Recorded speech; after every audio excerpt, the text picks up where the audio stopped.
WNEM TV5 News Update. Good afternoon, everyone. I'm Colette Boyd. Here's a look at the top stories we're following today. Still unfolding, Michigan's fake GOP electors arraigned on state charges. Most of the 16 Republicans who played a role in the Trump campaign scheme to subvert the Electoral College are expected to plead not guilty. Some have already been released on a $1,000 bond. All of the defendants are facing 8 state felony charges. Those include forgery, conspiracy to commit election forgery, and publishing a counterfeit record.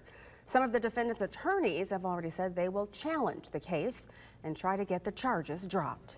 Governor Whitmer was in Midland earlier today checking in on Michigan's future. Whitmer, along with educators, students, and state leaders, toured the Early Education and Child Care Center, encouraging parents to sign up for pre-K.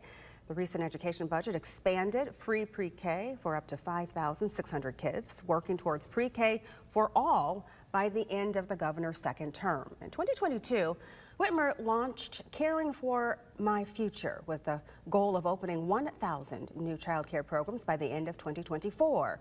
We'll have much more with the event on TV5 News starting at 5. If you're looking to get into law enforcement, head on to the City of Flint. The Flint Police Department meet and greet career fairs going on until 4 at the Flint Police Department in the back lawn. The goal is to hire police academy trainees to take place in a 16 to 18-week program and complete on-the-job training to become a sworn officer. Take the whole family, enjoy food trucks, and even a bouncy house for the kids. Now here's Diane to look at your forecast.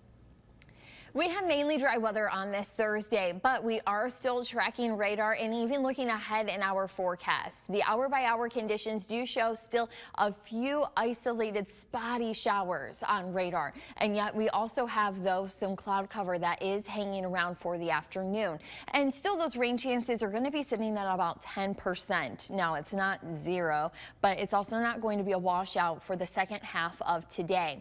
Then finally, we can dry off and we'll have a dry start to tomorrow, but that isn't going to last very long. Shortly after lunch, you will find that rain chances do start to move in, and we will have showers and thunderstorms to be possible. We're eyeing the time frame of 2, 3 o'clock all the way through your Friday night. So if you have plans tomorrow, keep that in mind, as we are going to be working with some wet weather. Now, as far as the severe weather potential, some of us are on the lower end. That marginal risk means that there is the chance for a shower or storm to get strong enough to where it does reach that severe level. So we'll be watching that, though that green shading is along and west of 75. Still, if you're in the thumb, I would be keeping an eye to the forecast for Friday. Now, as far as the rainfall that we're anticipating from these storms, not going to be that much. Of course, in some summer thunderstorms, we can pick up a good amount, but many of us are going to be around a quarter, even up towards a ½ inch at best. So we're not looking at a super soaker.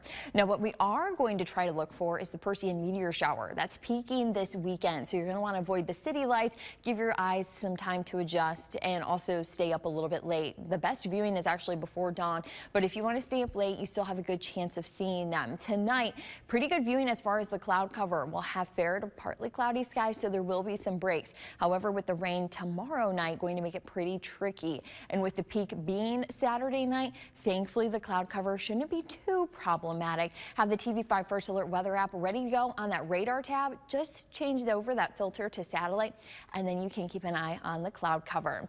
But before you do that, you will also want to switch it back to radar, so then you can keep an eye for the showers and storms on your Friday. That will linger into Saturday morning, and there's a spotty shower late in the day, though much of the weekend is going to be dry. Sunday, though, we have the increasing clouds. That's just foreshadowing the rainfall that we have for early next week, as highs during this time frame are into the 70s and just peaking into the 80s.